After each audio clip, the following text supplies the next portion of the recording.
बिस्मिल्लाहिर्रहमानिर्रहीम। अस्सलामु अलैकुम। द्रूशी पढ़ लें।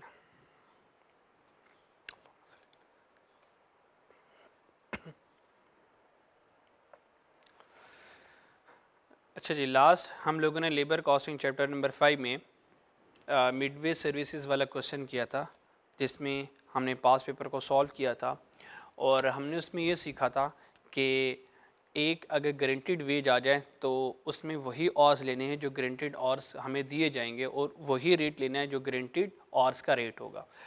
और फिर हमने देखा कि टाइम सेव के लिए टाइम सेव वो कैलकुलेट करवा रहा है कुछ परसेंटेज बेसिस के ऊपर, तो हमने ये मिडवे सर्विसेज वाला क्वेश्चन सॉल्व किया था। ठीक है, और मैंने आपको एक होमवर्क दिया था ऑटम 5 वाला, होप्स आप लोगों ने वो कर लिया होगा। ठीक है, आज का लेबर कॉस्टिंग का सबसे इम्पॉर्टेंट क्वेश्चन, और ये कह लें कि लेबर कॉस्टिंग एक कम्प्रीहेंसिव क्वेश्चन है। ठीक है, सारी तो इसके अंदर ट्रीटमेंट्स नहीं है, लेकिन डिसीजन मेकिंग के अतबार से ये लेबर कॉस्टिंग का सबसे बेहतरीन सवाल है। ठीक है, तो आज जो हम क्वेश्चन डिस्कस करेंगे पास पेपर का स्प्रिंग 11 क्वेश्चन 3 जरकन लिमिटेड। ठीक है, तो जरकन लिमिटेड का हम क्वेश्चन सॉल्व करेंगे, और ये जो लेबर का क्वेश्चन हम सॉल्व करने वाले हैं ये असल में डिसीजन मेकिंग की तर्ज पर है, डिसीजन मेकिंग के पैटर्न पर है।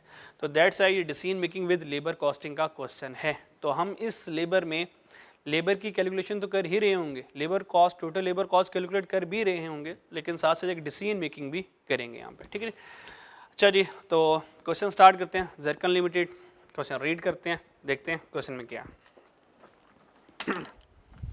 चलिए, क्वेश्चन में वो कह रहा है कि zircon limited manufacture and supplies football. जो जरकन लिमिटेड है वो फुटबॉल मैन्युफैक्चर करता है, और बहुत डोमेस्टिक और इंटरनेशनल लेवल के लिए। ठीक है जी, अच्छा जी। Number of skilled worker, total जो वर्कर्स हैं हमारे पास 250 हैं। Standard working hour per month, एक महीना काम करने के लिए जो स्टैंडर्ड वर्किंग आवर काम करने के लिए जो हमें आवर्स दिए गए थे वो 200 आवर्स दिए गए थे कि एक महीने में हमसे 200 घंटे काम कर सकते हैं। Actual our per unit of a product, per unit, यहाँ पे यूनिट क्या फुटबॉल बना रहे हैं, क्योंकि जो जरकन लिमिटेड है वो मैन्युफैक्चर क्या कर रहा है फुटबॉल, ये तो फुटबॉल जो होगा ये हमारा एज अ यूनिट के तौर पर है। तो जहाँ पे भी बात यूनिट की आएगी इसका मतलब वो पर फुटबॉल है। एक्चुअल और पर यूनिट ऑफ अ प्रोडक्ट, इसका मतलब एक फुटबॉल बनाने के लिए हमें 1.5 आवर्स चाहिए।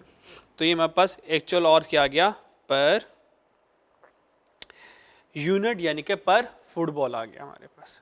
चलिए, स्टैंडर्ड लेबर रेट पर और, स्टैंडर्ड लेबर रेट पर और, इसका मतलब पर और एक घंटे के स्टैंडर्ड रेट लेबर क्या ले रही है 42 रुपीज़ हमसे ले रही है। ठीक है जी, चलिए variable overhead rate, overhead rate आपको पता OAR होता है, तो ये वेरिएबल OAR दिया गया है किस बेसिस के ऊपर कैलकुलेट करके, लेबर और की बेसिस के ऊपर। इसका मतलब ये हमारे पास ₹75 पर लेबर और है, और ये हमारे पास वेरिएबल OAR है, तो हमारे पास ये वेरिएबल ओवरहेड का एब्जॉर्प्शन रेट है। ठीक है जी, अच्छा जी, ये उसने हमें इंफॉर्मेशन दे दी, और साथ में वो कह रहा है the company manufacture 40,000 football per month. तो देखिए ऊपर भी हमारे पास जो और से पर मंथ है, इसका मतलब हम एक महीने के लिए कैलकुलेशन करेंगे। पर मंथ एक महीने में कितने फुटबॉल बना रहे हैं 40,000 फुटबॉल बना रहे हैं, इसका मतलब ये टोटल यूनिट प्रोड्यूस्ड हो गए, यानी कि ये हमारे पास एक्चुअल यूनिट्स आ गए जो कि हम पूरे महीने में बना रहे हैं। तो एक्चुअल यूनिट्स कितने बना रहे हैं 40,000 फुटबॉल बना रहे हैं। Overtime is paid to worker at the rate of 75% over and above the standard wage rate। कहता जो स्टैंडर्ड वेज रेट था, जो स्टैंडर्ड वेज रेट है ओवर टाइम पे किया जाएगा उसके 75% ओवर एंड अबव, यानी कि जितना भी स्टैंडर्ड वेज रेट था उससे ऊपर हम क्या करेंगे 75% जो है वो हम ओवर टाइम पे करेंगे। ठीक है जी, अच्छा जी, और स्टैंडर्ड वेज रेट हमारे पास क्या था, स्टैंडर्ड वेज रेट आपको पता है हमारे पास ये वेरिएबल ओवरहेड रेट पर लेबर और, तो ये हमारे पास वेरिएबल ओवरहेड रेट पर लेबर और आ गया, और हमारे पास जो स्टैंडर्ड लेबर रेट होगा वो स्टैंडर्ड लेबर रेट यानी कि जो बेसिक वेज रेट होगा, बेसिक वेज रेट है वो हमारे पास ₹2 है standard labour rate per hour. तो ये स्टैंडर्ड लेबर रेट भी है और ये हमारा बेसिक वेज रेट है 42। ठीक है। नेक्स्ट पढ़ते हैं, in order to increase the production efficiency. अगर हम प्रोडक्शन एफिशिएंसी बढ़ाना चाहते हैं, यानी कि प्रोडक्शन एफिशिएंसी मीन फुटबॉल की प्रोडक्शन की बात हो रही है, अगर हम प्रोडक्शन एफिशिएंसी बढ़ाना चाहते हैं, in order to increase the production efficiency and reduce the cost of conversion. अब वो यहाँ पे ये कह रहा है कि अगर हम प्रोडक्शन बढ़ाना चाहते हैं और conversion cost, what is meant for conversion cost, cost of conversion.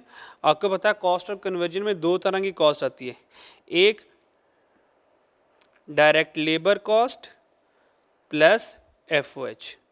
तो इसमें कन्वर्जन कॉस्ट में हमारे पास लेबर कॉस्ट आती है और FOH आ जाता है। ठीक है ना। अच्छा जी, the management is currently evaluating various wage incentive plan. Management ये चाहती है कि हमारे प्रोडक्शन प्रोसेस इंक्रीज हो जाए और कन्वर्जन कॉस्ट यानी कि डायरेक्ट लेबर कॉस्ट में भी कुछ कमी आ जाए और कुछ हमारे पास FOH में भी कमी आ जाए।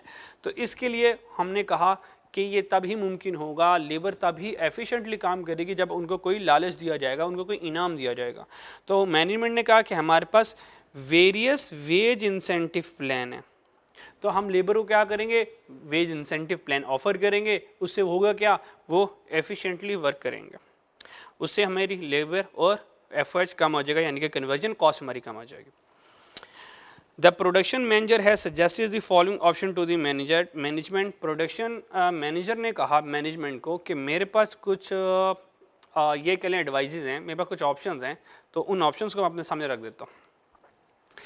तो प्रोडक्शन मैनेजर ने ऑप्शन 1 क्या दी, ऑप्शन 1 उन्होंने ये दी, ऑप्शन 1 ये है, introduce a piece wage system. Piece wage system का तो पर यूनिट सिस्टम होता है, जितने यूनिट ज़्यादा बनाएंगे उतना आपको ज़्यादा पैसे मिलेंगे। Introduce a piece wage system at the rate of ₹72 per unit. तो हमने कहा यार जो पुराना काम कर रहे हो ना, पुराना काम छोड़ें। अब इसका मतलब हम एग्जिस्टिंग क्या चल रहे थे, एग्जिस्टिंग चेक करें। जो एग्जिस्टिंग वेज रेट दी जा रही है, तो देखिए मैंने हाईलाइट किया हुआ है, एग्जिस्टिंग वेज रेट जो बेसिक वेज रेट दी जा रही है पर आवर, यानी कि टाइम रेट सिस्टम है ना ये। तो टाइम रेट सिस्टम पहले चल रहा था। तो मैनेजर ने कहा, प्रोडक्शन मैनेजर ने, यार पर आवर को छोड़ो, ऑप्शन 1 ये पर यूनिट के ऊपर चलते हैं, जो जितने फुटबॉल बनाएगा उसको उतने पैसे मिलेंगे। तो ऑप्शन 1 में हम किस पे चलेंगे, 72 पर यूनिट पे चलेंगे। It is expected to improve the current production efficiency from 65% to 78%। इससे फ़ायदा ये होगा, अगर हम पर यूनिट के ऊपर जाएंगे, फ़ायदा ये होगा 65% से 78% तक हमारी एफिशिएंसी इंक्रीज़ हो जाएगी। ठीक है। तो मैनेजमेंट ठीक है यार, कंसिडर करते हैं, अच्छा मशवरा है आपको। तो मैनेजर ने कहा यार एक और भी मशवरा है मेरे पास, एक और भी मशवरा है मेरे पास, ऑप्शन 2 ये है। अगर आपको ऑप्शन 1 पसंद नहीं आती तो ऑप्शन 2 ये है मेरे पास, introduce a monthly group bonus plan. इसका मतलब हम क्या करते हैं, एक पूरे के पूरे ग्रुप को बोनस देते हैं, मंथली बोनस देंगे, ग्रुप बोनस प्लान। अब इंडिविजुअल परफॉर्मेंस के ऊपर नहीं चलेंगे, हम ग्रुप की परफॉर्मेंस के ऊपर उनको इनाम देंगे। और ग्रुप बोनस प्लान ये होगा with a guaranteed ways of ₹48 per hour. अब दोबारा पर आवर पर आगे, ऑप्शन 1 किस पर था, पर यूनिट पर, ऑप्शन 2 दोबारा पर आवर पर आगे, लेकिन हमने कहा कि गारंटीड वेज देंगे। गारंटीड वेज का मतलब तुम जीतो या हारो, हमें तुमसे हर हाल में प्यार है। ठीक है जी, पाकिस्तानी टीम के लिए।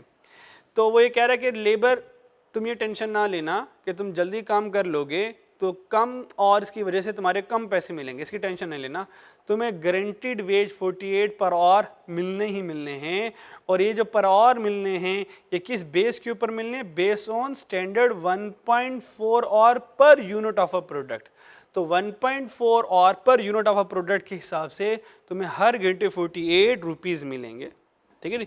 तो किस बेसिस के ऊपर मिलने हैं, स्टैंडर्ड क्या है 1.4 आवर पर यूनिट, इस हिसाब से हमें क्या मिलने हैं, गारंटीड वेजेस मिलने हैं। इससे होगा क्या, this plan is expected to reduce the overtime by 60%। जो पहले मेरा 100% ओवर टाइम लगा करता था, अब वो 60% ओवर टाइम इससे क्या हो जाएगा, कम हो जाएगा। अगर 60% ओवर टाइम रिड्यूस होगा, इसका मतलब स्टिल ऑप्शन 2 में ओवर टाइम आएगा। वो कितना आएगा, इसका मतलब वो कह रहा है 60% ओवर टाइम रिड्यूस हुआ है। इसका मतलब 100 में से अगर 60% ओवर टाइम रिड्यूस हुआ है तो रिमेनिंग ओवर टाइम कितना लग रहा होगा यहाँ पे। इसका मतलब यहाँ पे ओवर टाइम 40% ओवर टाइम यहाँ पे लग रहा होगा। तो ये हमारे पास ऑप्शन 2 है।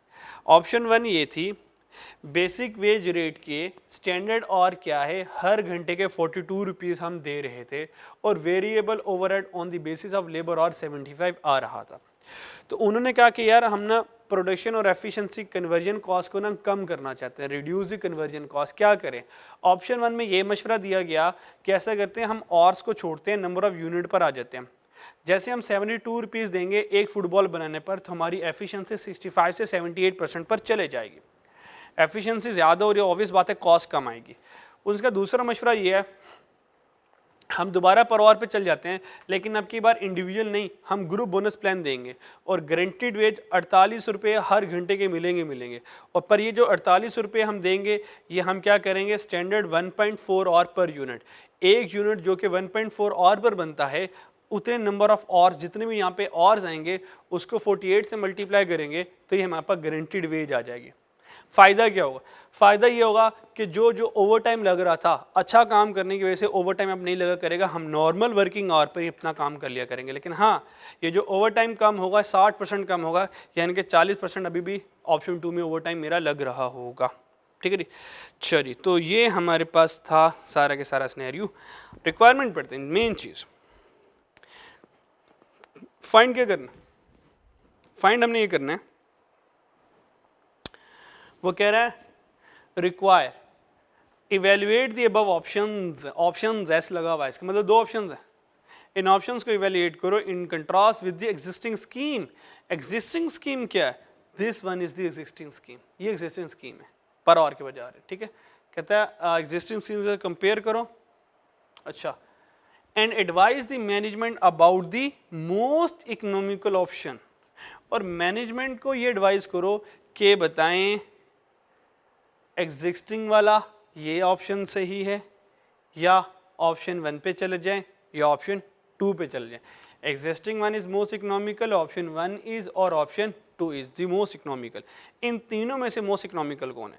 तो तीनों में से मोस्ट इकोनॉमिकल वही होगी तीनों में से जिसकी कॉस्ट कम आ रही होगी, क्योंकि जब हमने कॉस्ट की बेसिस के ऊपर फैसला करना होता है, डिसीजन मेकिंग करनी होती है, तो कॉस्ट में वही कॉस्ट अच्छी होती है जो मिनिमम होती है। और अगर हमने रेवेन्यू और प्रॉफिट्स की बेस के ऊपर जब भी डिसीजन मेकिंग करनी होती है तो प्रॉफिट शुड बी मैक्सिमम और रेवेन्यू शुड बी मैक्सिमम। तो प्रॉफिट मैक्सिमम अच्छे होते हैं और कॉस्ट मिनिमम अच्छी होती है। ठीक है जी, तो अब हम देखते हैं कि इन तीनों में से which ever is the lowest cost. ठीक है, अब इसकी कैलकुलेशन कर लेते हैं। चलिए, कैलकुलेशन के लिए सबसे पहले हमारे पास ज़रकन लिमिटेड है,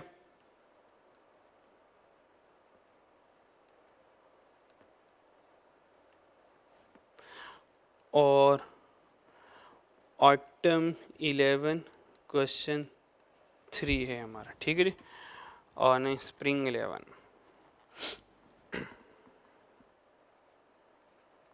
स्प्रिंग 11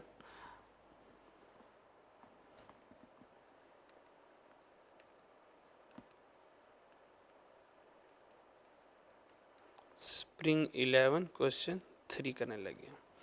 ठीक है जी, अच्छा जी, इसमें सबसे पहले हम कैलकुलेट कर लेते हैं हमारी डायरेक्ट लेबर। ठीक है, डायरेक्ट लेबर क्या, तो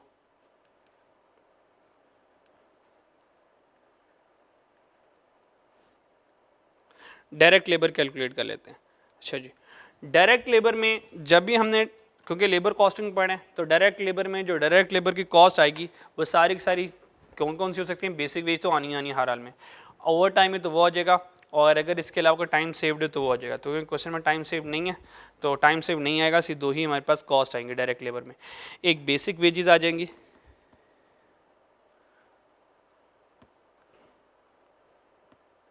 ठीक है जी, और एक हमारे पास यहाँ पे जो कैलकुलेशन आएगी इसकी वो ओवर टाइम की कैलकुलेशन है, क्योंकि एफिशिएंसी रिड्यूस हो रही है, एफिशिएंसी जो बढ़ रही है तो ऑब्वियस बात है ओवर टाइम कम हो रहा होगा। ठीक है जी, तो ये हमारे पास आ गया। ठीक है, अच्छा जी, अब सबसे पहले देखते हैं कि हमारे पास ओवर टाइम बन कितना रहा है। तो अगर आप क्वेश्चन में देखें कि क्वेश्चन में हम सबसे पहले ये देखते हैं कि एक्चुअल और हमारे पास वक्त कितने हैं, हमने एक्चुअल काम कितना किया।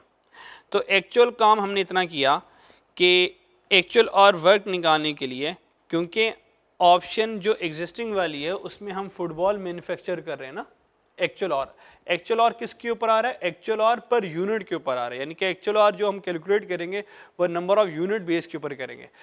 एक यूनिट के ऊपर कितना टाइम लग रहा है, 1.5, यानी कि अगर मैं एक फुटबॉल बनाऊं तो 1.5 डेढ़ घंटा लगता है।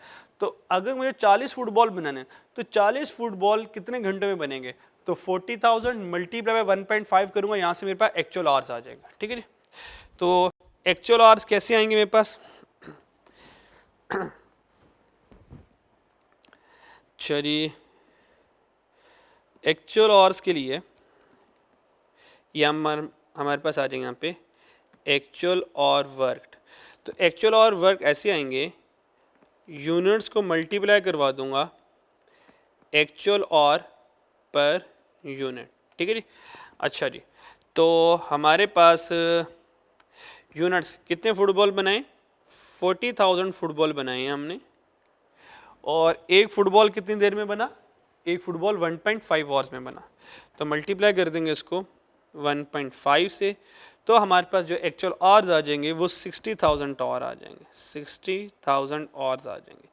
ये हमारे पास आगे एक्चुअल आवर्स। ठीक है, तो इनको संभाल कर रख लीजिएगा। अच्छा जी, अब हम देखते हैं कि हमारे पास नॉर्मल वर्किंग आवर्स कितने थे। तो नॉर्मल वर्किंग आवर्स फाइंड करते हैं। तो नॉर्मल वर्किंग आवर्स के लिए हमें देखेंगे कि नॉर्मल वर्किंग आवर्स कितने हैं। तो नॉर्मल वर्किंग आवर यानी कि स्टैंडर्ड वर्किंग आवर, तो स्टैंडर्ड वर्किंग आवर हमारे पास ये हैं, standard working hour per month, एक महीने में जो मुझे आवर्स दिए गए वो 200 आवर्स दिए गए। ठीक है, स्टैंडर्ड वर्किंग आवर्स कितने हैं, 200। ये जो 200 आवर्स हैं, अब यहाँ पे ये देखना है क्या ये टोटल वर्कर्स के 200 आवर या एक वर्कर के होंगे। असल में standard working hour per month पर लेबर है, ये पर लेबर है, यानी कि एक लेबर पूरे महीने में 200 आवर्स काम करेगी। देखें 250 बंदे हैं, क्या 250 बंदे पूरे महीने में 200 घंटे काम करेंगे, पॉसिबल नहीं है ना।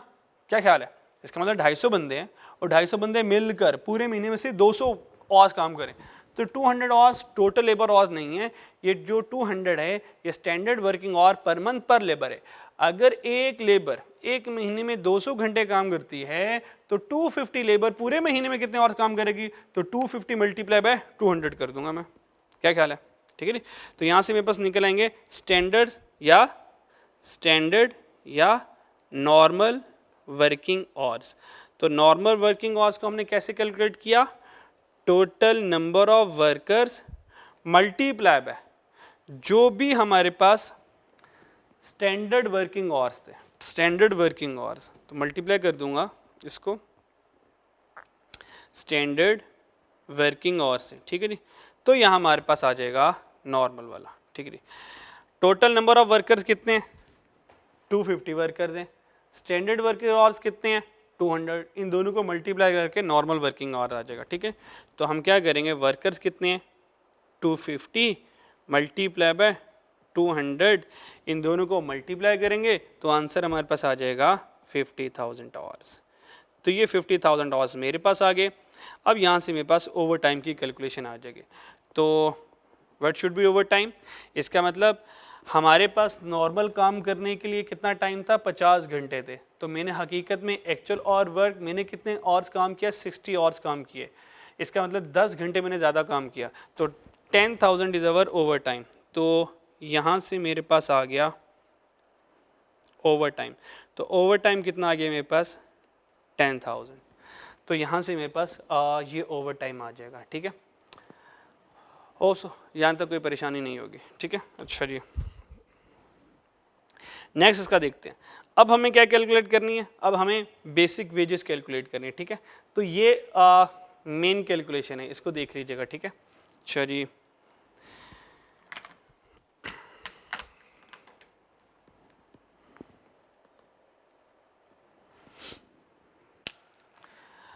अच्छा, इसको यहाँ पे नोट कर लेते हैं ज़रा। डायरेक्ट लेबर में बेसिक वेजेस आ गई हमारे पास, और हमारे पास यहाँ पे कैलकुलेशन थी ओवर टाइम की, और हमने जो वर्किंग की थी एक, वो वर्किंग हमने की थी कि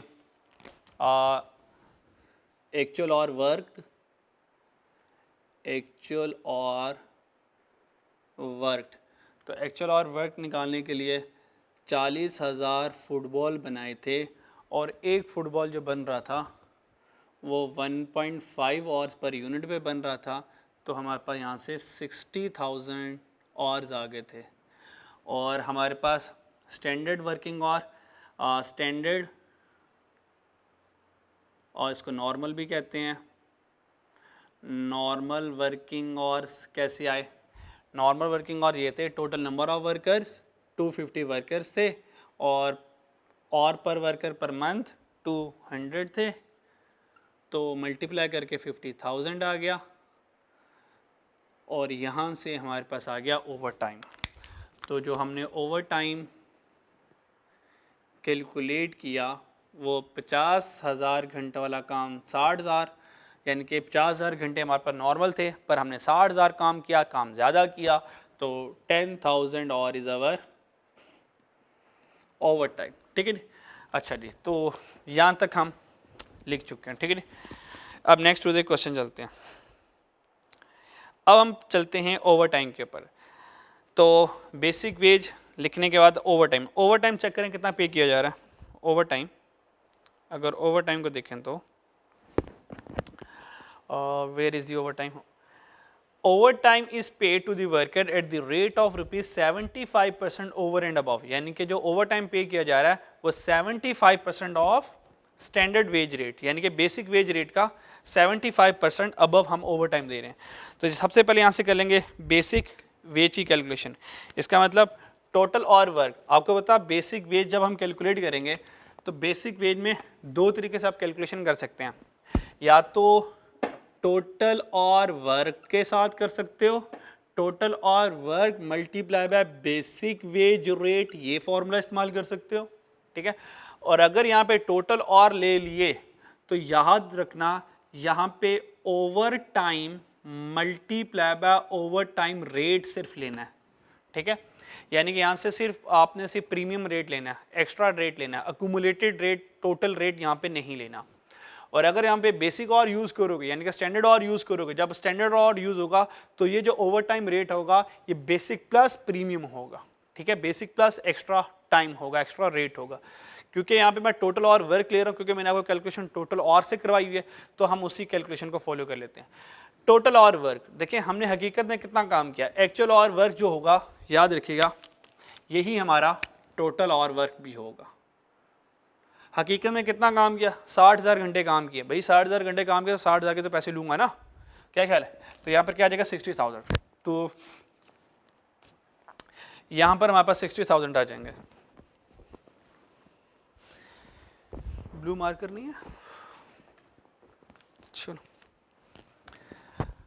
टोटल और वर्क 60,000 और टोटल काम किया। बेसिक वेज रेट कितना है? Basic wage rate standard labour rate per hour 42 rupees. ये बेसिक वेज रेट कितना क्या? 42। तो इसको क्या कर देंगे 42 से मल्टीप्लाई करवा देंगे, तो ₹42 पर आवर। इसे मल्टीप्लाई करवाया तो हमारे पास ये जो आंसर आ जाएगा वो आंसर आ जाएगा 2520,000। 2520,000 ये मेरे पास आंसर आ जाएगा इनको मल्टीप्लाई करके। अब ओवर टाइम कैलकुलेट करते हैं। तो ओवर टाइम ऑलरेडी कैलकुलेट किया हुआ है 10,000 है। ठीक है। तो ओवर टाइम कितना आ गया मेरे पास? 10,000। तो 10,000 घंटे आगे। और ओवर टाइम किसके ऊपर हम पे कर रहे हैं? 75% of standard basic wage rate, यानी कि बेसिक वेज रेट का 75%। तो हम क्या करेंगे यहाँ पे बेसिक वेज का सिर्फ 75% लेंगे। तो बेसिक वेज क्या है? 42। इसको मल्टीप्लाई करेंगे 42 का 75%। सिर्फ प्रीमियम वाला रेट लेंगे, एक्स्ट्रा वाला रेट लेंगे, अक्यूमुलेटेड नहीं लेंगे। हमने अक्यूमुलेटेड क्यों नहीं लिया?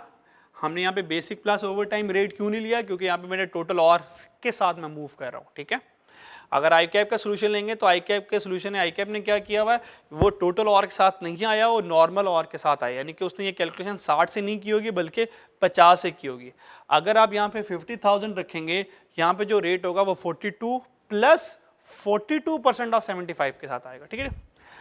इन दोनों को कैलकुलेट किया, मल्टीप्लाई करें तो आंसर हमारे पास आ जाएगा 315,000, 315,000। तो ये हमारे पास आ गई टोटल लेबर कॉस्ट, ठीक है। तो टोटल लेबर कॉस्ट हमारे पास आ गई, total labour cost, total labour cost मेरे पास आ गई। इन दोनों को ऐड कर ले, इन दोनों को ऐड करने के बाद हमारे पास आंसर आ जाएगा 2835,000 और this is our total labour cost, ठीक है। नॉर्मली हम यहाँ पे क्वेश्चन को क्लोज कर दिया करते थे, टोटल लेबर कॉस्ट ही लेबर कॉस्टिंग में कैलकुलेट करने का मकसद हुआ करता था, पर यहाँ पे जब क्वेश्चन हमने पढ़ा, क्वेश्चन में वो ये कह रहा है कि मैनेजमेंट चाहती है कि प्रोडक्शन में एफिशिएंसी है वो ज़्यादा हो और रिड्यूस हो जाए कॉस्ट ऑफ कन्वर्जन, यानी कि उसने ये नहीं कहा reduce the cost of labour. अगर ये कहता है reduce the cost of labour तो सिर्फ हम डायरेक्ट लेबर कॉस्ट तक रुक जाते, क्योंकि उसने कॉस्ट ऑफ कन्वर्जन कहा है तो हम लेबर कॉस्ट की कैलकुलेशन के ऊपर भी इंटरेस्टेड हैं और साथ एफर्ट्स की भी कैलकुलेशन करेंगे। और हमारे यहाँ जो कैलकुलेशन में एफर्ट्स दिया गया सिर्फ वेरिएबल ओवरहेड है, तो वेरिएबल ओवरहेड है, नॉर्मली डिसीजन मेकिंग में वेरिएबल ओवरहेड ही यूज होते हैं, fix overhead particular to some assumption use होता है। इंशाल्लाह डिसीजन मेकिंग में ये बताऊंगा कि फिक्स ओवरहेड्स कहाँ पर इस्तेमाल होंगे। नॉर्मली जो फिक्स ओवरहेड्स हैं उनका डिसीजन मेकिंग से कोई ताल्लुक नहीं होता, बट पर्टिकुलर कंडीशन में वो एग्जिस्ट करते हैं, ठीक है जी। अच्छा जी, तो नॉर्मली डिसीजन मेकिंग में वेरिएबल ओवरहेड्स आने हैं, तो हमारा जो फैक्ट्री ओवरहेड में कौन सा ओवरहेड लेंगे, सिर्फ वेरिएबल ओवरहेड। और चेक करें क्वेश्चन में गिवन भी वेरिएबल ओवरहेड है, क्योंकि इस्तेमाल ही वेरिएबल नहीं होना होता है, तो दैट्स ए गिवन भी वेरिएबल है। तो वेरिएबल ओवरहेड कितना, वेरिएबल ओवरहेड रेट पर लेबर और ₹75 पर लेबर और है, तो ये वेरिएबल रेट आ गया ₹75 पर लेबर और। यहाँ से मैं वेरिएबल ओवरहेड की कैलकुलेशन भी करूँगा। तो वेरिएबल ओवरहेड, ठीक है, जितने घंटे काम किया उतना वेरिएबल ओवरहेड इस्तेमाल हुआ होगा। तो कितना काम किया, एक्चुअल और कितना किया, 60 आवर्स, तो 60 आवर्स काम किया तो 60 आवर्स के वेरिएबल ओवरहेड हमारे इस्तेमाल हुए। तो वेरिएबल ओवरहेड कैसे इस्तेमाल होगा, एक्चुअल और वर्क मल्टीप्लाई बाय OAR पर लेबर और, ठीक है, ये फॉर्मूला है। एक्चुअल और वर्क 60,000 घंटे काम किए और OAR कितना था, ₹75 पर लेबर और, तो ये मेरे पास वेरिएबल ओवरहेड आ गया। इसको और इसको दोनों को मल्टीप्लाई किया, आंसर आ गया 45 लाख, 45,000,000, ठीक है। तो ये हमारे पास क्या आ गया, वेरिएबल। तो ये डायरेक्ट लेबर आ गया प्लस क्या वेरिएबल, दोनों को ऐड करेंगे तो हमारे पास टोटल कन्वर्जन कॉस्ट आ जाएगी। तो what is the total conversion cost, this is our total conversion cost. तो टोटल कन्वर्जन कॉस्ट आ गई, इन दोनों को हम क्या करेंगे, ऐड करेंगे। जब हमने इन दोनों को ऐड किया तो टोटल कन्वर्जन कॉस्ट आ गई 7,335,000। ये हमारे पास 7,335,000 आ गया। और ये मेरे पास जो आया, this is the existing scenario, ये मेरे पास एग्जिस्टिंग सिनेरियो था। तो एग्जिस्टिंग सिनेरियो से हम क्वेश्चन सॉल्व कर चुके हैं, ठीक है। अब हम सॉल्व करते हैं ऑप्शन 1 को, अब हम सॉल्व करते हैं ऑप्शन 1 को, देखते हैं ऑप्शन 1 क्या है, ठीक है जी।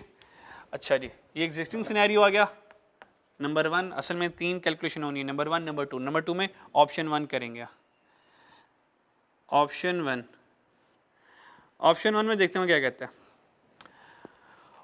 ऑप्शन 1 में वो ये कह रहा है कि भाई सारे काम छोड़ो, नंबर ऑफ यूनिट के ऊपर आ जाओ, जितने यूनिट बनाओगे 72 रुपीज़ मिल जाएंगे।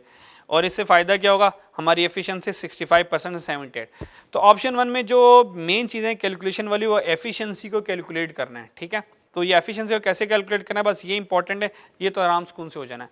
40,000 फुटबॉल बनाए हैं और एक फुटबॉल बनाने पर हमें 72 रुपीज़ मिलने हैं, तो यहाँ से इजीली हमारा बेसिक वेज रेट तो आ सकता है, उसमें कोई टेंशन नहीं है। तो हम यहाँ से कैलकुलेट कर लेंगे बेसिक वेज, ठीक है जी, बेसिक वेज। और आपको पता है ये जो बेसिक वेज कैलकुलेट होती है पीस वर्क के ऊपर हो रही है, piece work number of unit produce के ऊपर। और अगर जब पीस वर्क हो तो जब पीस वर्क दिया जाए तो फॉर्मूला ये होता है जितने भी नंबर ऑफ यूनिट्स प्रोड्यूस किए मल्टीप्लाई करवा दो रुपीस जो भी होगा पर यूनिट, ठीक है। तो हमने कितने फुटबॉल बनाए हैं, हमने कितने फुटबॉल बनाए हैं 40,000, और एक फुटबॉल बनाने पर कितने पैसे मिले 72, तो 40 मल्टीप्लाई बाय 72 करूँगा, ये बेसिक वेज रेट मेरे पास आ जाएगा, ठीक है जी। तो number of football produce 40,000 football produced हैं, और एक क्या हमें मिलने हैं ₹70, किधर गया, ₹72 पर यूनिट, तो ₹72 पर यूनिट आएगा, ठीक है। इसको हमने क्या किया, इन दोनों को आपस में मल्टीप्लाई करवाया, तो बेसिक मेरे पास आ गया 2,880,000, 2,880,000, ये मेरे पास आ गया बेसिक वेज रेट। और ये जो बेसिक वेज रेट है फिलहाल ओवर टाइम, ऑप्शन 1 में ओवर टाइम नहीं है, टाइम सेव भी नहीं है, तो बेसिक वेज ही मेरे पास क्या है, यही मेरे पास डायरेक्ट लेबर कॉस्ट है, ये बेसिक वेज ही मेरी डायरेक्ट लेबर कॉस्ट है। मुझे कहाँ तक पहुँचना है, मुझे टोटल कन्वर्जन कॉस्ट के ऊपर डिसीजन लेने हैं, ठीक है। क्योंकि हम चाह क्या रहे हैं, हम चाह कह रहे हैं हमारी प्रोडक्शन एफिशिएंसी इंप्रूव हो और कॉस्ट ऑफ कन्वर्जन रिड्यूस हो, तो हमने कॉस्ट ऑफ कन्वर्जन तक पहुंचना है हर एक ऑप्शन में, ठीक है जी।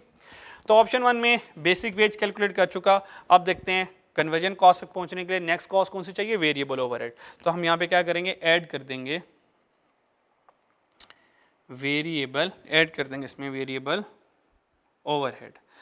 जब हम वेरिएबल ओवरहेड कैलकुलेट करेंगे तो वेरिएबल ओवरहेड देखते हैं कि हमारे पास किस बेसिस के ऊपर यहाँ पे गिवन है। वेरिएबल ओवरहेड आ जाए, वेरिएबल जो ओवरहेड गिवन है वो हमें पता लेबर और की बेस के ऊपर है, किसके ऊपर है, लेबर और की बेस के ऊपर।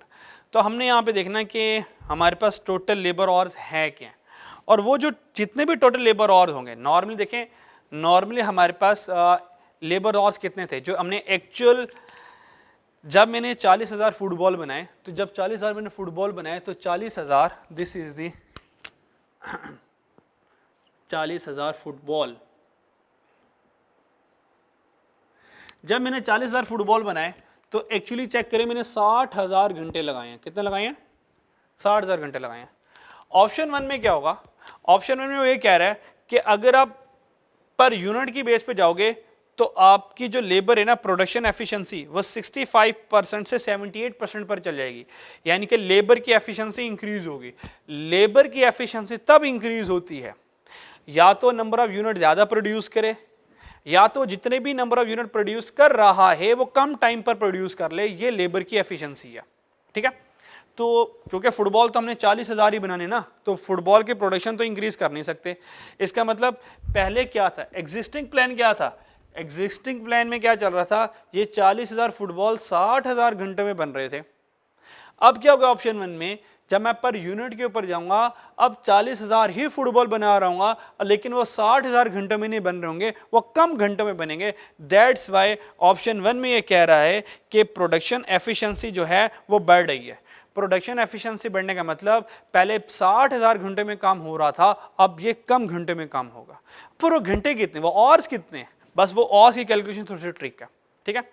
तो सबसे पहले आपको एक ऑर्स कैलकुलेट करने के लिए जो एग्जामिनर ने हमें परसेंटेज दी है उसी परसेंटेज से लेके चलता हूँ, ठीक है, जो कि एग्जाम में करना भी ऐसा है, पर हमने वो ऐसा किया क्यों है फिर इसके रीज़न भी आपको बता दूंगा, ठीक है। अच्छा जी, अब हमने क्या करना है, हमने ये देखना है कि एफिशिएंसी इंप्रूव होने के बाद हमारे पास जो ऑर्स बच जाएंगे वो हमारे पास कितने ऑर्स बच जाएंगे आफ्टर एफिशिएंसी, ठीक है जी। तो हमें कितने ऑर्स रिक्वायर्ड होंगे, ठीक है। अच्छा जी, नॉर्मली जो हमें ऑर्स रिक्वायर्ड थे 40,000 मल्टीप्लाई बाय 1.5 किया तो 60,000 रिक्वायर्ड थे, तो हम यही लिखेंगे, ठीक है जी। अच्छा जी, अब यहाँ पे हम ऑर्स की कैलकुलेशन करने लगे हैं, तो ऑर्स की कैलकुलेशन यहाँ से ज़रा देख लेते हैं। इसका मतलब नॉर्मली जो हमें रिक्वायर्ड था एक्चुअल ऑर्स रिक्वायर्ड थे, इसका मतलब 40,000 फुटबॉल थे, मल्टीप्लाई बाय एक फुटबॉल बनता था 1.5 और पर यूनिट पर। मुझे बताएं, जब मैं एक फुटबॉल बनाया करता था तो 1.5 घंटा लिया करता था। जब मेरी एफिशिएंसी इंक्रीज होगी तो बताएं ये टाइम ज़्यादा होगा, सेम रहेगा या कम हो जाएगा? आप सर अगर एफिशिएंसी इंक्रीज होगी, क्योंकि ये तो 40,000 तो ज़्यादा नहीं हो सकता ना, तो मैन्युफैक्चरिंग टाइम सर कम हो जाएगा। सर एग्जिस्टिंग क्या था, 40,000 फुटबॉल बन रहे 1.5 घंटे में, अब एफिशिएंसी इंक्रीज होगी। एफिशिएंसी कितनी इंक्रीज हुई? उसने कहा एफिशिएंसी इंक्रीज हुई है 65% से 65% टू 78% पर। अगर ये एफिशिएंसी इंक्रीज हुई है तो याद रखें ये जो 1.5 और पर यूनिट है ये डिक्रीज कर जाएगा, यानी कि अब फुटबॉल हम जल्दी बना लेंगे। अब वो एफिशिएंसी कितनी रिड्यूस होगी उसको कैलकुलेट करने के लिए एक फॉर्मूला ये है, बस मैं इसी परसेंटेज को यूज करूंगा, इसी परसेंटेज को यूज करूंगा। कैसे यूज करनी है? आपने क्या करना होगा, जो एंडिंग परसेंटेज है, क्या करना है, जो एंडिंग परसेंटेज है उसको कर देना है डिवाइड, और जो स्टार्टिंग परसेंटेज होगी उससे क्या कर देना आपने मल्टीप्लाई, यानी कि 0.78 मल्टीप्लाई बाय 0.65 मल्टीप्लाई बाय 0.65। ठीक है, तो अगर आप सिर्फ इतने वाले हिस्से को कैलकुलेट करें, अगर आप इतने वाले हिस्से को कैलकुलेट करें तो आपका आंसर आ जाएगा 1.25। अब देखें, पहले एक फुटबॉल बन रहा था 1.5 घंटे में, अब एफिशिएंसी इंक्रीज होने के बाद एक फुटबॉल 1.25 आवर्स में बन रहा है। इसका मतलब मेरी एफिशिएंसी इंक्रीज होने से मैन्युफैक्चरिंग टाइम डिक्रीज हो गया। तो हमने क्या किया, ये एफिशिएंसी टाइम 1.5 से 1.25 पर आ गया, और कितने फुटबॉल बनाने, 40 के 40 से बनाने। इसका मतलब अब मुझे एफिशिएंसी इंक्रीज होने के बाद हकीकत में कितना टाइम लग रहा है, इसको इससे मल्टीप्लाई करेंगे, हमारे पास 50,000 आवर्स आ जाएंगे। इसका मतलब पहले फुटबॉल बना करते थे 40 मल्टीप्लाई 1.5 40 मल्टीप्लाई 1.5 60,000 घंटों में। एफिशिएंसी इंक्रीज होने के बाद कितना टाइम लग रहा है, 50,000 और। तो वेरिएबल ओवरहेड में हम क्या लिखेंगे, 50,000 आवर्स मल्टीप्लाई बाय, और वेरिएबल का रेट क्या, 75 पर लेबर और, तो ₹75 पर लेबर और। इसको क्या करेंगे, आपस में मल्टीप्लाई करेंगे, तो 50,000 मल्टीप्लाई 75, तो आंसर आ जाएगा 3750,000। इन दोनों को क्या करेंगे, ऐड करेंगे, तो ये हमारा आंसर आ जाएगा जो कि हमें चाहिए था, टोटल कन्वर्जन कॉस्ट। ये टोटल कन्वर्जन कॉस्ट आ जाएगी जो कि हमारे पास आ जाएगी 6630,000 6630,000 ये मेरे पास आ जाएगी। ठीक है, अच्छा अब हमने एफिशिएंसी में किया क्यों, देखें अगर आप ये परसेंटेजेस को देखें ज़रा, तो परसेंटेजेस में बज़ाहिर तो ये लग रहा है, असल में आंसर ये है। आप थोड़ी सी वैरायटियाँ लगा लेते हैं, जो बच्चों के यहाँ से सवाल, आप लोगों के सवाल आ सकते हैं, ये कि सर 40,000 फुटबॉल बनाए, इसको ये तो कांस्टेंट है ना, इसको तो छेड़ना नहीं है, 1.5 ने सिर्फ ये वेरिएबल है। सर ये 1.5 पहले का टाइम था, ठीक है, हम 65% से 78% पर जा रहे हैं, तो सर डिवाइड कर देते हैं 0.65 से, मल्टीप्लाई कर देते हैं 0.78 पर। ठीक है, तो इसका मतलब ये हो जाएगा, हम इसका तर्जमा क्या है, इसका तर्जमा ये हो जाएगा 1.5 पे था, 0.65 किया तो मैं 100% पर आ गया।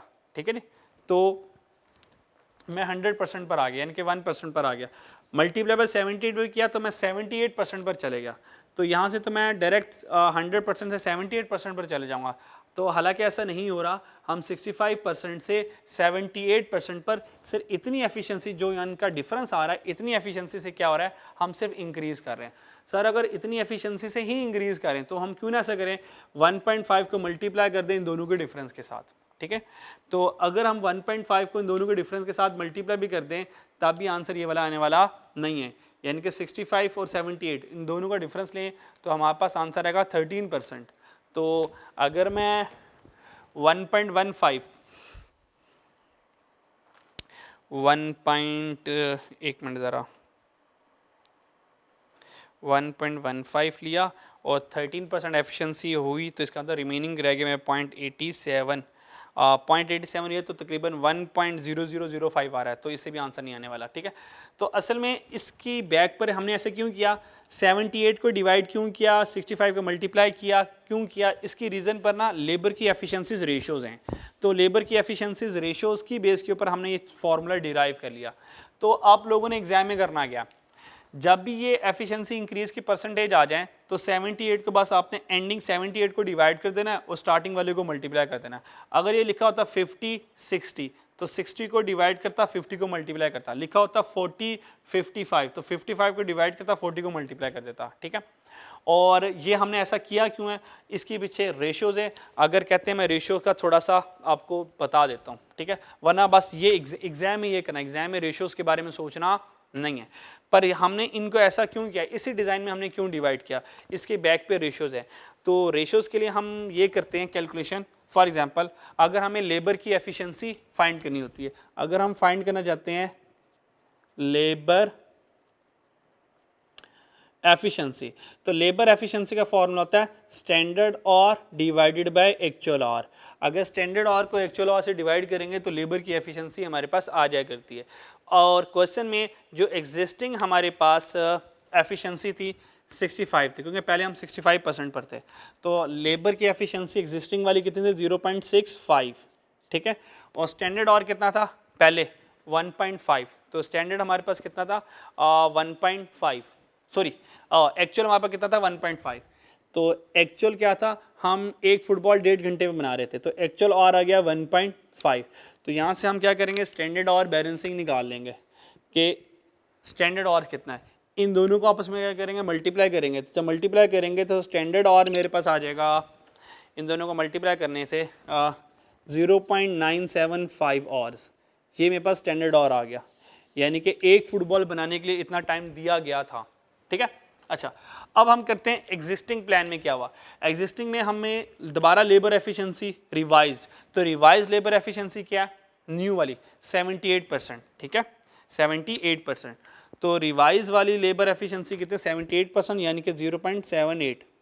ठीक है जी, अच्छा स्टैंडर्ड और कितना लगना है, स्टैंडर्ड और कितना लगना चाहिए था 0.975। अब बताएं एक्चुअल और, अगर 78% हम एफिशिएंट हो जाएं तो एक्चुअल और कितना लगेगा एक फुटबॉल बनाने में। तो एक्चुअल और कैलकुलेट करना है, तो 0.975 को 0.78 से डिवाइड करें तो आपके पास आंसर आ जाएगा, आपके पास आंसर आ जाएगा इसका 0.975 डिवाइडेड बाय 0.78, तो आंसर आ जाएगा 1.25। तो चेक करें एक्चुअल लॉस कितना है 1.25, तो चेक करें हमने पहले यहाँ पे देखे ये 1.25 लिखा हुआ है, ये 1.25 जो आया ये लेबर की एफिशिएंसीज रेशियो से हमने कहा कि अगर जब हम 65% पर थे तो हमें स्टैंडर्ड और ये था, यानी कि स्टैंडर्ड और हमने कैलकुलेट कर लिया, हमने कहा हम 65% से 78% एफिशिएंट हो गए, तो अब हमारे पास एक्चुअल और कितना लगेगा 1.25। इसका मतलब ये 1.25 ही आना था, और चेक कर लें ये 1.25 हमने पहले ही कैलकुलेट कर लिया। कैसे, जो भी हमारे पास एक्चुअल टाइम होगा बस उसमें हमने एफिशिएंसीज को इस स्टाइल से लिख लेना, एंडिंग को डिवाइड करेंगे, स्टार्टिंग को मल्टीप्लाई करेंगे, ये वही आंसर रहेगा जो लेबर की एफिशिएंसीज रेशियो से आना था। ठीक है, तो ये हमारे पास सेकंड वाली ऑप्शन होगी, option existing option done, option 2 1 done, और लास्ट देखते हैं हमारे पास ऑप्शन 3। ऑप्शन 3 में हमारे पास देखते हैं क्या, ऑप्शन 3 में वो ये कह रहा है कि ऑप्शन 2 वैसे है हमारी नंबरिंग से 3 है, introduce a monthly group bonus plan, हम ग्रुप बोनस प्लान देंगे और 48 rupees per hour guaranteed veg देंगे और कैलकुलेट करेंगे स्टैंडर्ड 1.4 पर। इससे होगा क्या 60% ओवर टाइम रिड्यूस होगा, लेकिन अभी भी स्टिल 40% ओवर टाइम इसमें पड़ा हुआ है। ठीक है, तो अब हम इसकी कैलकुलेशन कर लेते हैं। अच्छा जी इसमें भी 2 टाइम करेंगे, टोटल लेबर डायरेक्ट लेबर, तो डायरेक्ट लेबर में हमारे पास दो कॉस्ट आ जाएंगी, बेसिक वेज आ जाएगी, बेसिक वेजेस आ जाएंगी, और क्योंकि ओवर टाइम भी है तो यहाँ पर ओवर टाइम की कैलकुलेशन भी आ जाएगी, ठीक है। क्योंकि अब हम पूरे के पूरे ग्रुप्स को बोनस दे रहे हैं, तो ग्रुप बोनस के लिए हम ये देखेंगे कि हमारे पास क्योंकि स्टैंडर्ड हमारा बदल गया है, नॉर्मल वर्किंग आवर्स हमारे पास कितने हैं वो हमने देखना है, ठीक है। और तो ओवर टाइम कितना बनता है और वो हमने फिर देखना है। नॉर्मल वर्किंग आवर्स हमारे पास कितने हैं, normal working hours, standard working hours हमारे पास 50,000 थे जो कि क्वेश्चन में गिवन था। नॉर्मल वर्किंग आवर्स कितने थे, 50,000, वो 50,000 हमारे पास गिवन ही है ये वाले, ठीक है। अच्छा, ओवर टाइम इससे कितना रिड्यूस होगा, 60% ओवर टाइम रिड्यूस होगा, इसका मतलब 40% ओवर टाइम लग रहा होगा। तो देखते हैं ओवर टाइम मैंने कितना किया, तो ओवर टाइम के लिए 10, ये देखें 10,000 ओवर टाइम था, मल्टीप्लाई बाय 60% रिड्यूस होगा तो 40% ओवर टाइम लगना है। तो 10,000 का 40% लेंगे तो इसका मतलब 4,000 घंटों का ओवर टाइम लगेगा। इसका मतलब नॉर्मल मैंने कितना काम किया, 50,000 का तो काम करना ही करना था, ठीक है। क्योंकि उसने कहा कि जो गारंटीड वेज होंगी वो स्टैंडर्ड आवर्स के ऊपर होंगी, और स्टैंडर्ड आवर्स कितने थे, स्टैंडर्ड वर्किंग आवर कितने थे, 50,000, तो 50,000 के तो पैसे मिलने हैं। उसके बाद 60% ओवर टाइम रिड्यूस हो गया तो 40% तो ओवर टाइम मेरा लग रहा होगा, तो 40% के हम पैसे तो चार्ज करेंगे। इसका मतलब यहाँ से नॉर्मल वर्किंग आवर इतना आ गया, ओवर टाइम इतना आ गया, तो जो एक्चुअल आवर वर्क आएगा, हमने जो हकीकत में काम किया, एक्चुअल आवर वर्क आएगा वो आएगा 54,000। जो 54,000 होगा ये हमने काम किया होगा, ठीक है। अच्छा जी, ये मेरे पास एक्चुअल आवर वर्क आ गया, एक्चुअल आवर वर्क आ गया। अब एक्चुअल आवर वर्क में हमने ये कैलकुलेशन करनी है कि जो बेसिक वेज दी जा रही है, ये बेसिक वेज एक कंडीशनल है, वो कंडीशनल क्या है,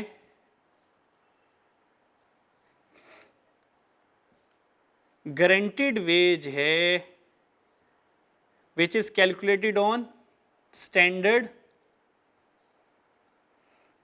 आवर। कहता है कि बेसिक वेज रेट है जो कि हम स्टैंडर्ड आवर के ऊपर क्या करेंगे, कैलकुलेट करेंगे। तो हमने देखना कि स्टैंडर्ड आवर के ऊपर कैलकुलेट करने से ये बेसिक वेज रेट कैसे कैलकुलेट होती है। इस बेसिक वेज को कैलकुलेट करने के लिए उसने ये कहा, जो ग्रुप बोनस दिया जाएगा 48 पर आवर दिया जाएगा, और वो जो कैलकुलेट होगा वो 1.4 आवर होगा, 1.4 आवर पर यूनिट।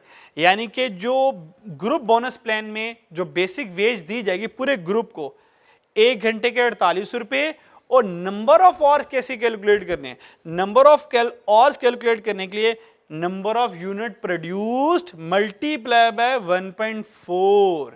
तो यहां से जो बेसिक वेज कैलकुलेट होगी वो गारंटीड वेज में स्टैंडर्ड आवर्स के ऊपर कैलकुलेट होगी। वो क्या थी, उसने कहा था जितने भी यूनिट प्रोड्यूस करो मल्टीप्लाई कर दो 1.4 पर यूनिट पर। तो यहाँ से ये निकलेंगे उनके जो भी कंडीशनल या स्टैंडर्ड और जो भी उनके होंगे, ठीक है। यहाँ से हमारे पास निकल आएंगे ऑर्स जिनकी हमें टोटल वेज देनी है। तो क्या करेंगे, यूनिट्स कितने हैं हमारे पास, यूनिट्स हमारे पास कितने हैं, 40,000 फुटबॉल हैं, और एक फुटबॉल बनाने के लिए 1.4 और चाहिए। तो 40,000 मल्टीप्लाई बाय 1.4 करेंगे, तो 40,000 मल्टीप्लाई बाय 1.4 किया तो हमारे पास आ गए 56,000 आवर्स। इसका मतलब 56,000 आवर्स के पैसे मिलने हैं, ठीक है नी। तो बेसिक वेज क्योंकि गारंटीड वेज था, और गारंटीड वेज किसके ऊपर था, उसने कहा जो भी यूनिट्स होंगे और स्टैंडर्ड आवर पर यूनिट 1.4, इस हिसाब से पैसे मिलने हैं। तो कितने आवर्स बनते हैं, 56, तो 56 आवर्स आ गए multiply by basic wage rate, और बेसिक वेज रेट कितना मिलना है यहाँ से 48, तो मल्टीप्लाई कर देंगे इसको 48 से, 48 से मल्टीप्लाई किया, यहाँ से हमारा आंसर आ जाएगा, ठीक है। अब कर लेते हैं ओवर टाइम की कैलकुलेशन। तो ओवर टाइम की कैलकुलेशन के लिए, अच्छा ओवर टाइम की कैलकुलेशन के लिए उसने कोई ओवर टाइम बताया नहीं है, तो ओवर टाइम की कैलकुलेशन हम यहाँ पे नहीं करेंगे क्योंकि ओवर टाइम का रेट उसने नहीं बताया। बस उसने ये बताया कि भाई ओवर टाइम कुछ भी नहीं है, बस तुम्हें गारंटीड ये इतने पैसे मिलने हैं, और इससे फ़ायदा क्या होने वाला है? इससे फ़ायदा ये होने वाला है हमारा ओवर टाइम रिड्यूस होने वाला है, क्योंकि यहाँ पे ओवर टाइम रेट कितना है वो उसने नहीं बताया हुआ, ठीक है। तो अगर ओवर टाइम रेट उसने नहीं बताया हुआ तो हम ओवर रेट की कैलकुलेशन यहाँ से नहीं करने वाले। अच्छा जी, और वैसे भी उसने कहा कि बस इससे फ़ायदा ये होगा कि ओवर टाइम हमारा कम हो जाएगा, तो ठीक है, ओवर टाइम कम हो रहा है, कोई टेंशन नहीं है। अब हमने कैलकुलेशन करनी है, ये तो है नहीं, बेसिक वेज हो गया। अब वेरिएबल ओवरहेड, वेरिएबल ओवरहेड की कैलकुलेशन करनी है। अब वेरिएबल ओवरहेड की कैलकुलेशन कैसे करेंगे? वेरिएबल ओवरहेड की कैलकुलेशन करेंगे, हमने एक्चुअल और वर्कड कितना काम किया, जितना काम किया होगा इसका मतलब उतने ओवरहेड हमारे इस्तेमाल हुए होंगे। अब वेरिएबल ओवरहेड 56 के ऊपर क्यों नहीं ले रहे?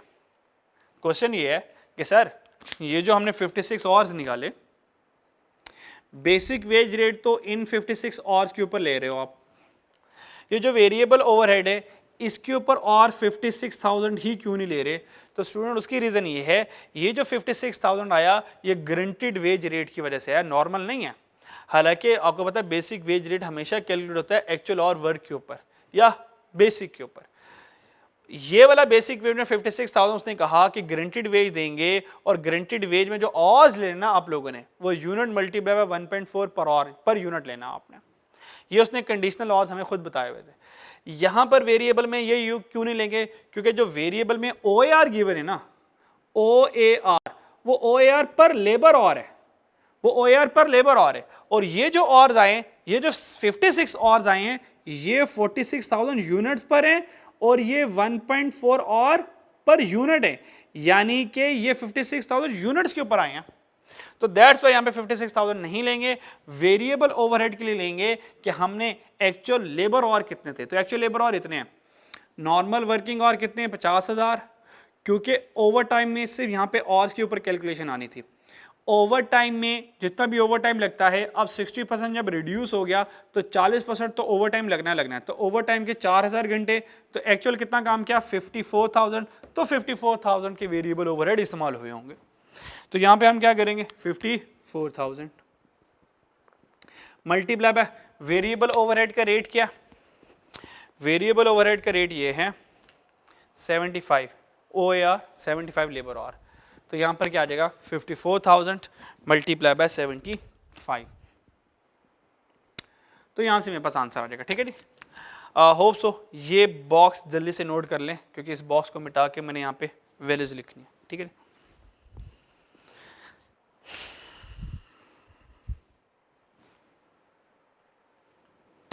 होप सो लिख लिया होगा। अच्छा जी, यहाँ पर हमारे पास इन दोनों को मल्टीप्लाई करें तो आंसर आ जाएगा हमारे पास 2688,000 2688,000, और वेरिएबल ओवरहेड आ गया 4050,000, और इनको दोनों को ऐड किया तो टोटल कन्वर्जन कॉस्ट आ गई 6738,000। तो 6738,000 is my total conversion cost. ये टोटल कन्वर्जन कॉस्ट आ गई, ठीक है। तो यहाँ से हमारे तीनों ऑप्शंस के टोटल कन्वर्जन कॉस्ट आ गई। This is it, total conversion cost 1, ये 2 और ये 3। अब हमने डिसीजन लेना है। डिसीजन में उसने क्या कहा था? उसने डिसीजन में कहा था बताएं मोस्ट इकोनॉमिकल ऑप्शन कौन सी है। Evaluate the option in contrast existing the minimum about most economical option. तो देखें मोस्ट इकोनॉमिकल ऑप्शन कौन सी है। अब हम ये डिसीजन मेकिंग करने वाले हैं। पहले वाले देखते हैं, अगर मैं एग्जिस्टिंग ऑप्शन के साथ चलता हूँ तो कन्वर्जन कॉस्ट बिजनेस को, मैनेजमेंट को कन्वर्जन कॉस्ट कितनी पड़ने वाली है? 7.3 मिलियन पड़ने वाली है। ऑप्शन 1 के साथ चलूँ, अगर ऑप्शन 1 के साथ चलूँ तो ऑप्शन 1 के साथ कन्वर्जन कॉस्ट कितनी पड़ने वाली है? 6.63 मिलियन। इसका मतलब ये वाली कन्वर्जन कॉस्ट इससे कम है, तो इसका मतलब ये वाली थोड़ी सी बेहतर होगी, लेकिन अभी तीसरी रहती है। तीसरा कंपेयर किया, ये कन्वर्जन कॉस्ट पड़ेगी 6.7। तो देखें ये 6.7 है, ये 6.6 है, तो विच एवर इज लोअर 6.6। तो हम कहेंगे option 2 is most economical option as business management point of view. तो मैनेजमेंट पॉइंट ऑफ व्यू से क्या है, कौन सी ऑप्शन इकोनॉमिकल है, ऑप्शन 2, क्योंकि कन्वर्जन कॉस्ट कम पड़ रही है, ठीक है। लेकिन अगर मुझे यही चीज देखनी है लेबर के पॉइंट ऑफ व्यू से कि भाई लेबर में से कौन सी, लेबर के पॉइंट ऑफ व्यू से कौन सी ऑप्शन एफिशिएंट है, तो लेबर के लिए चेक कर लेते हैं। टोटल लेबर ऑफ एग्जिस्टिंग में, टोटल लेबर, लेबर को पैसे एग्जिस्टिंग में लेबर को कितने पैसे मिल रहे हैं, 2.8 मिलियन। ऑप्शन 2 में लेबर को कितने पैसे मिल रहे हैं, ये 2.835 है और ये 2.880 है। तो देखें 80, ये 35 है, ये 80 है, तो इसका मतलब 80 ज्यादा है। सेकंड वाले को, थर्ड वाले को चेक करते हैं। इसमें लेबर को मिले 26, ये तो 26 और 28 से भी कम है, तो ये 26 और ये 2880, ये 2835। इसका मतलब लेबर के पॉइंट ऑफ व्यू से भी ऑप्शन 2 इकोनॉमिकल है, उनको लेबर को ज़्यादा पैसे मिल रहे हैं, और मैनेजमेंट के पॉइंट ऑफ व्यू से भी इकोनॉमिकल है क्योंकि कन्वर्जन कॉस्ट कम आ रही है। तो हम डिसीजन मेकिंग में क्या करेंगे, तो what should be our decision, decision is this कि ऑप्शन 2 रोमन में नहीं लिखा हुआ, तो रोमन में नहीं लिखना बस, जो option 2 is most economical option. Option 2 हमारी मोस्ट इकोनॉमिकल ऑप्शन होगी both for management and labour point of view. दोनों के पॉइंट ऑफ व्यू से, मैनेजमेंट और लेबर के पॉइंट ऑफ व्यू से, जो ऑप्शन 2 है ये मोस्ट इकोनॉमिकल ऑप्शन है। तो यहाँ पे हमारा जरकन लिमिटेड वाला क्वेश्चन कंप्लीट हो गया। इस क्वेश्चन को अच्छे से 1 से 2 बार प्रैक्टिस कीजिएगा, ठीक है। क्वेश्चन को खुद प्रैक्टिस करेंगे, 1 से 2 बार प्रैक्टिस करेंगे, फिर क्वेश्चन की तरतीब और जो क्वेश्चन के प्लान के बाद जो आंसर लिखना है वो सारा फ्लो आपको समझ आना शुरू हो जाएगा, ठीक है। अब यहाँ पे एग्जाम में करना क्या है, जब भी ये वाली परसेंटेज आ जाएगी 65% है, 78% एफिशिएंट हो रहे हैं, तो ये वाली कैलकुलेशन आप लोगों ने नहीं करनी है, आप लोगों के लिए नहीं है। आप लोगों ने बस यही वाला डिज़ाइन करना है, ठीक है। यानी कि 78 को डिवाइड कर दिया, 65 को मल्टीप्लाई करवा दिया, ठीक है, क्लियर। तो ये हमारा जरकन लिमिटेड वाला क्वेश्चन था। इसके रिगार्डिंग अगर कन्फ्यूजन हुई तो मुझसे पूछ लीजिएगा, और इस क्वेश्चन को लाजमी, आज का होमवर्क ये है कि अपनी इसी क्वेश्चन को कम से कम 1 मरतबा कंप्लीट करना है अच्छे से, ठीक है जी। अपना ख्याल रखिएगा, नेक्स्ट लेक्चर में मुलाकात होती है। अल्लाह हाफिज़।